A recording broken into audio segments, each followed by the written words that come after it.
Laithang 2024 bisyo tuilo moitio kologoi thuina ni nukungwa hapangni bakhakte 4 lakh rangni sobasoro sakha ashalologi watongka finance minister Pranojit Singh Harai Panchayat Pradhan Nirmal Das de SDM Tridip Sarkar no khoboi te kubona dongrok Srang Shala Laithang 2024 bisyo tuilo moi tio kologoi thuina nukungni bororok no hapangni bakhakte 4 lakh rangni chekro zakha abono karibo ashala amseni Panchayat Pradhan rokno anukungni bororokno Naikolani Bagai Dage Mangrokha Finance Minister Pranojit Singh Harai Jamjuri পঞ্চায়েতের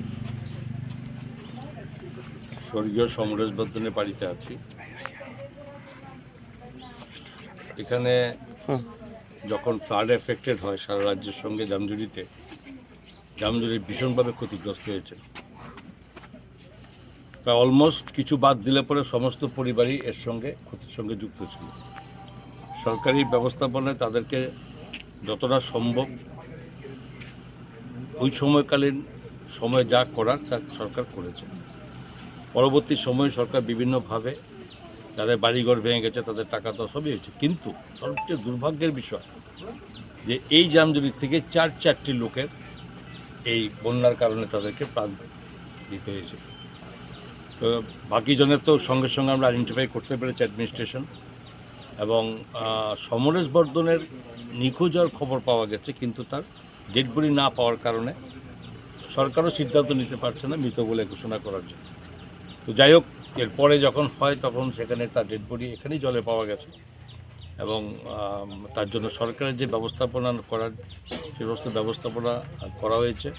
post-mortem থেকে শুরু করে total পদ্ধতি maintain করা হয়েছে। আমার সঙ্গে SDM Udaipur আছেন, এবং মাননীয় মুখ্যমন্ত্রীকেও খবর দেওয়া হয়েছিল, বলেছে যা যা প্রসেস করার করো, সরকারি যার নিয়ম মোতাবেক পরিবারকে তাদের যত সহযোগিতা করা যায় তা।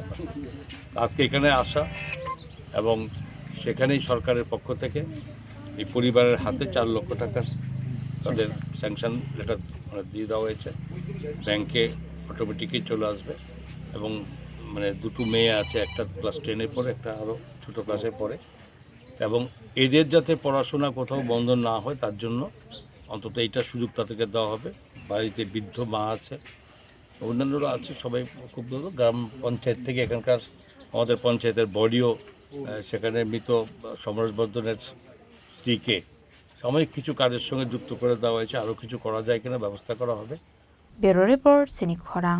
পার্বত্য রাজ্য ত্রিপুরার মোট ভূ অংশের 24% জমিতে রাজ্যে প্রায় 50% মানুষ সরাসরি কৃষি ও কৃষি কাজের উপর নির্ভরশীল। কৃষি ক্ষেত্রে সেচের বাস্তবতাকে সহজলভ্য করতে এবং কৃষকদের জ্বালানি ও বিদ্যুৎ সমস্যার সমাধানের কথা চিন্তা করে 8ই মার্চ 2019-এ চালু করা হয় PM কুসুম যোজনা, যার মূল লক্ষ্য হল সৌরশক্তি ব্যবহার করে সৌর পাম্পের মাধ্যমে কৃষকদের জমিতে জল সেচের ব্যবস্থা করে দেওয়া।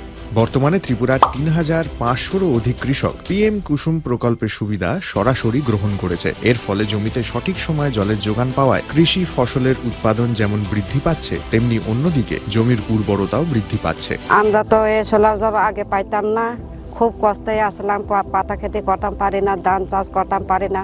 সোলার জল এসে আমরা অনেক খুব খুঁজে সব পারি, অনেক ধান চাষ করতাম পারি, পাতা খেতে করতাম পারি, আমরা মন খুব খুশি।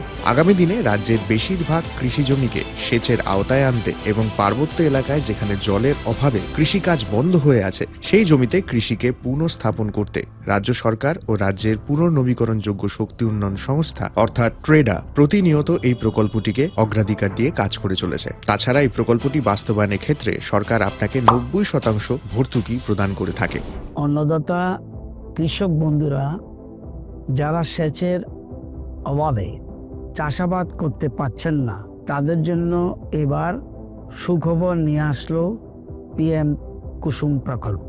সরকারি ভর্তুকিতে এই PM কুসুম প্রকল্প আপনাকে 25 বছরের জন্য সেচের নিরাপত্তা দেবে। এই প্রকল্পের সুবিধা নিতে আজই যোগাযোগ করুন ট্রেডার প্রধান কার্যালয়ে। প্রকল্প বাস্তবায়নের সকল রকম সহযোগিতা করবে বিদ্যুৎ দপ্তর। রাজ্য সরকার আপনার পাশে রয়েছে। কৃষকেরা সরাসরি জমির প্রমাণপত্র নিয়ে নিজ নিজ পঞ্চায়েত অথবা ট্রেডার দপ্তরে এবং দপ্তরের বিভিন্ন জেলার শাখা অফিসে আবেদন করে এই প্রকল্পটির সুবিধা গ্রহণ করতে পারেন। আত্মনির্ভর ভারতে কৃষকদের আত্মনির্ভর করে কৃষিজ ফসলের উৎপাদন ও আয়কে দ্বিগুণ করতে পিএম কুসুম যোজনা এক যুগান্তকারী প্রকল্প।